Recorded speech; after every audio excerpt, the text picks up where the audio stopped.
Bora então falar do lugar da supervisão, na Sim. preparação no diferencial desse terapeuta, esse terapeuta que produz resultados positivos na vida dos seus clientes. Bora começar do básico. O que é supervisão? Sara, como é que você define esse termo? Certo, ótimo. A supervisão, ela é um processo pedagógico, né, que vai contribuir, né, nessa formação do novo profissional ou ajudar a desenvolver e aprimorar habilidades e competências do profissional que já está aí em andamento. Trabalhando. Mas a gente não pode esquecer que ele é um processo, a supervisão é um processo pedagógico, né? Ele faz parte, né, dessa questão do ensino mesmo, né?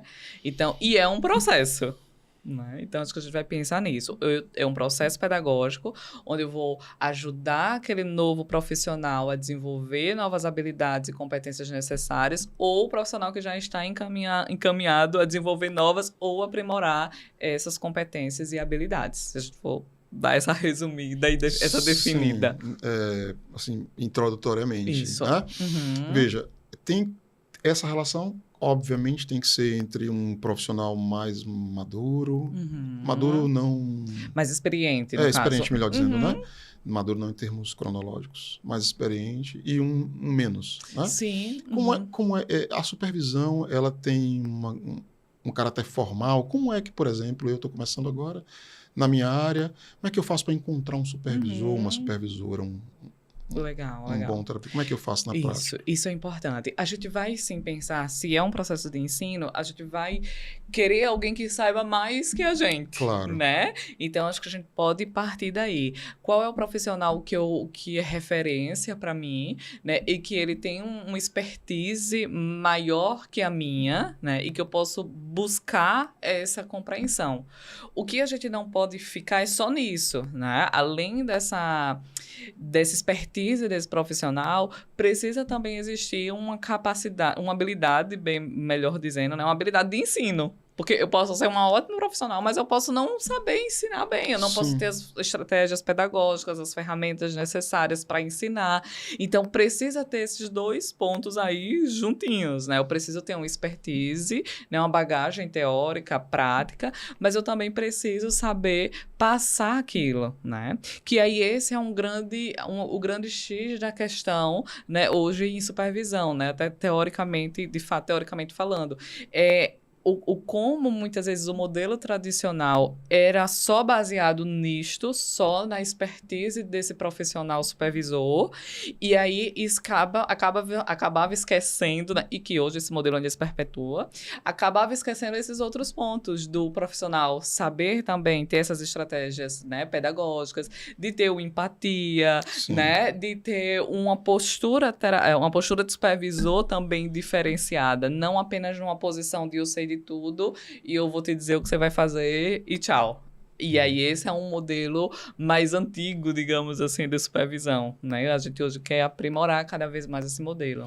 Geralmente as pessoas podem encontrar bons supervisores nos cursos de formação, né? Dentro das abordagens, não é isso? Também. A gente pode encontrar, né? Hoje em dia, como está mais comum, né? Como está mais falado, a gente vai encontrar dentro das próprias instituições, né? De graduação, de pós, né? Eu, por exemplo, eu não estou em nenhuma dessas hoje, mas eu sou supervisora, né? Então, a gente vai... Um bom começo para encontrar talvez seja esse, né? Nos lugares de formação acadêmica, né? Não que eles estejam restritos ali, né? Mas talvez seja um bom caminho para quem está aí, talvez perdido. Sim. O que você está falando, em outros termos, as graduações. Isso. Tem supervisores em áreas específicas, em teorias específicas. E também nos cursos de formação, nos cursos de terapia cognitivo-comportamental, por exemplo, eles se organizam com base nesse tripé. Sim, né? Sem dúvida. Eles oferecem tanto a formação teórica, o acompanhamento clínico e também o trabalho de supervisão. Sara, no encontro de supervisão, porque, veja, a supervisão é uma coisa, a terapia do psicoterapeuta é outra. Então, são espaços diferentes, não podem ser confundidos. Quais são as questões específicas que são tratadas, que podem ser trazidas para a supervisão. Certo. O que é abordado ali? A supervisão, né? A gente vai pensar... É muito comum quando, por exemplo, alguém vem me procurar para uma supervisão, né? E aí eu quero falar de um caso específico, certo? Eu até, geralmente, eu gosto até de mandar um áudio, porque fica mais explicado quando é isso, geralmente hoje, né? Por tudo por mensagem ali instantânea. E aí, o que é que a gente vai entender? A gente pode se encontrar para falar daquele caso específico? Podemos, né? Mas o mais legal da supervisão é a gente poder olhar para além desse caso e ver quais são as tuas competências e habilidades que precisam ser trabalhadas, porque não vai te ajudar só naquele caso. Sim. Vai te ajudar em vários casos. Outros. Né? Só que esse é um modelo muito tradicional, que está muito, né, arraigado aqui pra gente, de, poxa, eu quero ir lá falar de um caso específico e pronto. Então, e geralmente a gente só tem 1 hora também de supervisão, né? Então, não dá pra gente ampliar muita coisa. E aí a gente fala da frequência da supervisão. Então, se a gente vai se encontrar toda semana, se a gente vai se encontrar quinzenal, 1 vez no mês, para que a gente possa ampliar esse olhar. Mas dentro da supervisão, a gente sim vai trabalhar os casos específicos que aquele terapeuta está tendo dificuldade e vamos olhar para as questões do próprio terapeuta para daí a gente conseguir ajudá-lo a desenvolver, aprimorar, né? E ver o que é que precisa ser trabalhado para ajudar ele a ser um terapeuta mais eficaz ou mais, enfim, pode ser mais eficaz, né? Mas eu não corre esse risco, eu entendi perfeitamente o que você quis dizer, mas não corre esse risco de eu entrar nas questões psicoterapêuticas, não? Tá, e aí a gente vai prestar atenção, né? Se vai indo mais por esse viés, se eu chego para um determinado supervisional. Desculpe te interromper, me desculpe mesmo, mas eu queria dar um exemplo que eu acho que pode te ajudar no raciocínio que você estava desenvolvendo. Bom, você é supervisora, eu também sou. Eu lembro de uma supervisionanda que ela trouxe a seguinte demanda. Ela trouxe um atendimento com uma psicoterapeuta, né? Era uma mulher. Ela trouxe uma dificuldade de atendimento com um homem. Trouxe as questões específicas do paciente dela e no nosso diálogo a conversa foi evoluindo e aí ela chegou à conclusão de que havia uma dificuldade com essa coisa do gênero. Ela se sentia menos à vontade, vou usar um termo menos técnico, ela se sentia menos empoderada para lidar com homens do que com mulheres. Ou seja, de uma demanda específica, com um cliente específico, ela mesma concluiu que havia um problema que, na verdade, era maior. Tá? E aí, não teve jeito. Nós acabamos tocando em questões que não eram necessariamente técnicas, eram questões que tinham a ver com os limites dela. Eu não trabalhei essas questões. Na verdade, eu apontei para a necessidade de ser trabalhado em outro espaço. Né? Justíssimo.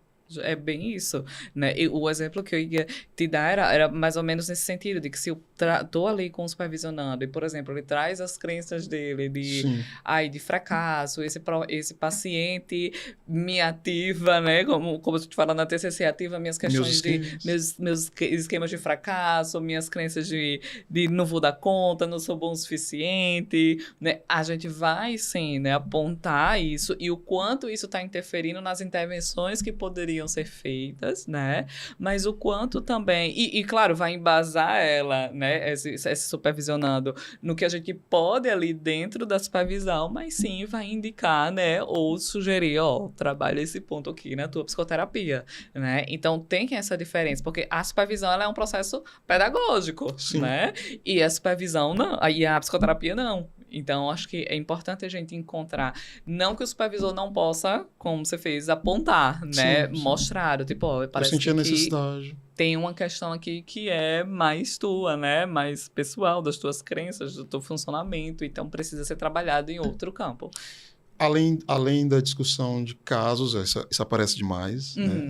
Os psicoterapeutas que nos procuram para supervisão sempre trazem. Sim. Né? Na verdade, eu concordo com você, há uma compreensão de que supervisão é isso. E que você está dizendo que é mais, né? Isso. Você, no seu trabalho, por exemplo, além de acolher as dificuldades com os casos, a gente faz isso. Você tem espaço também para aprofundamento teórico na supervisão? Na supervisão, sim. Leitura de textos e tal? Como é que é isso? Quando, de fato, né, quando o supervisionando vem com essa compreensão, ou quando a partir dos encontros ali de caso, a gente consegue mostrar que a supervisão vai além dessa discussão de caso, a gente consegue ir para um aprofundamento mais teórico, a gente consegue ir para uma questão prática que é uma das maiores dificuldades, que é a conceitualização do caso, né? Que é, depois que eu conceituo esse caso, o que é que eu faço depois, né? Que também é um dos pontos que mais chega dentro da terapia cognitivo-comportamental. Então, a gente vai ampliando, de fato, e aí se a gente volta, se é um processo pedagógico, quais as estratégias pedagógicas, né? Quais as estratégias de ensino eu vou usar para aquele supervisionando ali em questão. Se for uma supervisão em grupo, né? O que é que eu posso fazer, né? Dentro dessa supervisão para estar ensinando, né? Sim. Então, a gente vai também por esse caminho, por esse olhar. Joia. Eu acho que a gente está falando de uma coisa que pode ajudar muita gente, Sara, porque tudo que a gente está dizendo é o seguinte: o psicoterapeuta tem direito a ser uma pessoa com limites também. Sim, com certeza. Por favor, né? Por favor, aceitem essa realidade, né? Não, e aí muita gente chega, né, Nós querendo... não somos super-heróis. Não, e querendo fazer tudo perfeito, né? Até como a gente falou, poxa, a ideia não é ter a formação, psicoterapia, supervisor para ser um profissional perfeito. Não é isso, né? A gente vai estar sempre se desenvolvendo porque a gente está ali cuidando de outra pessoa. Né? Mas é muito mais para a gente entender nossos limites. Inseguranças.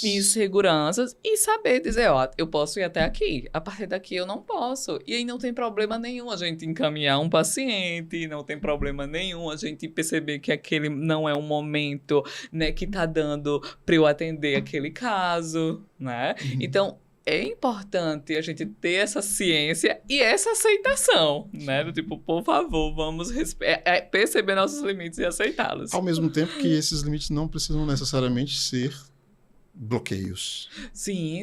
Não precisa.